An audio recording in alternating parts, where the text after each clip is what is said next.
something, and we still haven't really seen him.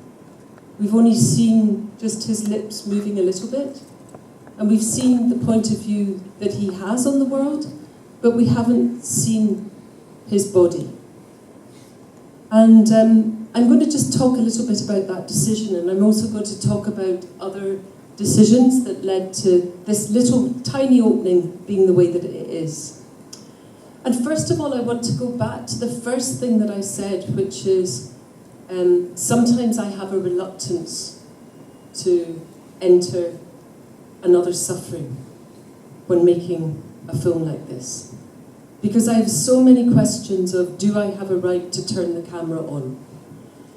And I think what happened in this instance was the co-director, who was a fiction filmmaker, Mairead McKinnon, and myself, had many, many long discussions about why are we there with the camera? What is this about?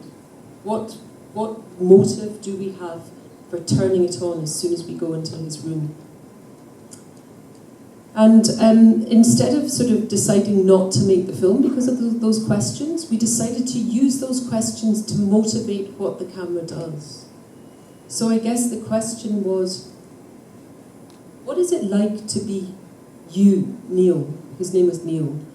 In this situation, 34 years old, you can't move from the neck down, you have the son that you want to hold and embrace and you can't do so. What's it like to see the world from your perspective? So this is what made us choose this decision of, we see the window with the shut curtains, we get a sense of him, this is just his view in the world. We see his wife with his son, he can't touch his son, and we see also just this little screen that he is his only thing that he can really control. But also even that he can't quite control. So we didn't have a budget at this stage. You can see it's filmed very simply by me. I'm not a professional cinematographer, with not a very expensive camera.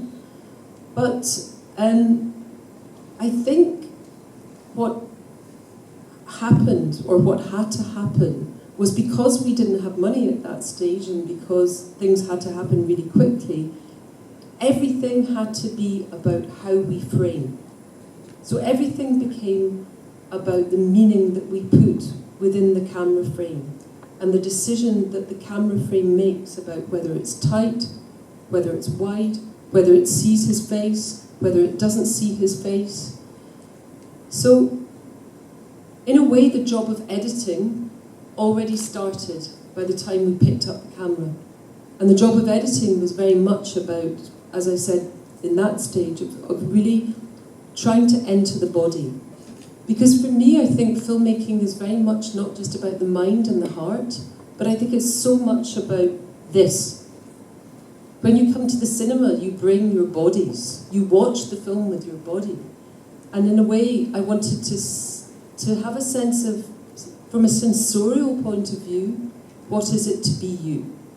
How can I show what it is to be stuck?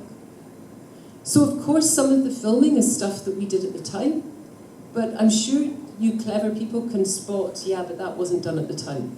I'm sure you get an idea of some of the shots that maybe we did afterwards in the edit. Maybe not, but you know, some of them, like for example, the ceiling came afterwards in the edit. All the shots that you see of the beginning, of the feet running on the beach, were actually my feet, I'm sorry to disappoint you, running on a beach. So of course we lie as documentary makers. We always lie. But I hope that we lie to tell a greater truth. And I think, you know, a lot of you, when you talk about your films, I feel like you're very purist about them in a way. You say, my film is observational. Like, this is really the only way that we can do justice to our characters. But I think in this little opening, I hope you get a sense that actually, if we had only used observational footage, it would have been too much. It would have been too painful. And in fact, we got to a certain stage of our edit with the film where we realised actually if a film is too painful, nobody can go with it.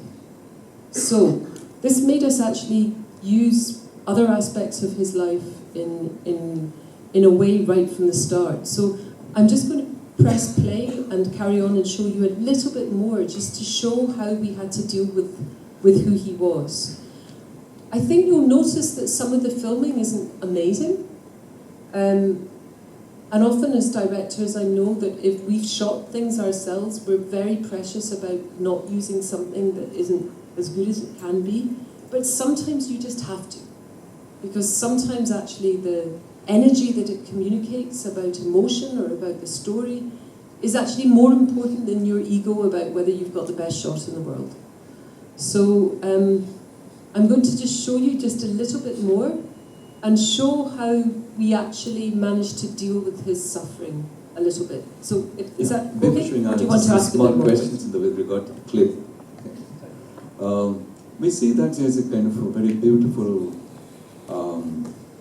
micro-arting, you know, the way you are introducing your character.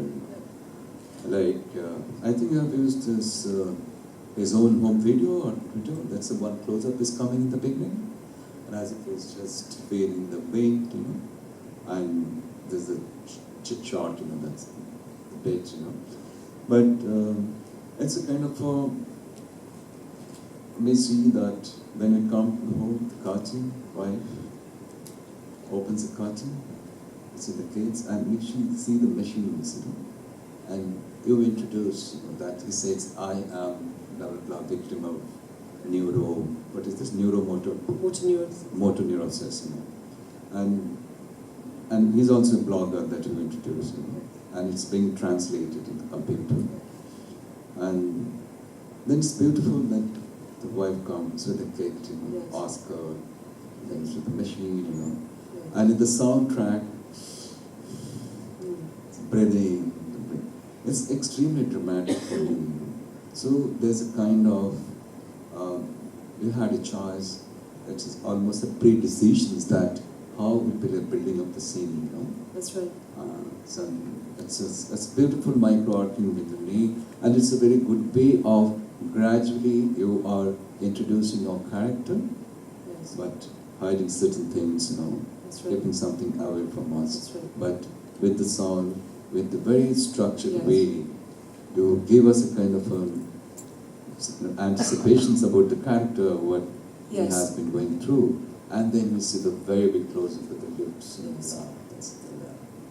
So it's a kind of, there's a, as we're talking about, yes. the organizations, you know, the way, so it's a kind of thing that it's clearly yes. very, very, I would like to say, very clinically, very step by step, you know, absolutely. Yeah, very straight. If I'd gone in there and hadn't thought what I was doing with the camera, I would have not been able to make this film, because he had such a short time while he was still alive. I knew every time I turned the camera on mattered. So even though it wasn't the best camera in the world, it was like every shot had to be so alive and had to communicate something. And you know, I think for me the best cinematographers are often from Eastern Europe. And I think it's because they bring such a philosophy to their cinematography. I think the best cinematographers are philosophers. They ask questions with the camera, they ask questions with the frame. And I hope that also part of what that's about is leaving space for an audience's mind. Because by not seeing all of him, you go, who is he? But I think the other really important thing is that you talked about, you see the machines. In fragments. Yes, but you know, when I first met Neil, I was very nervous.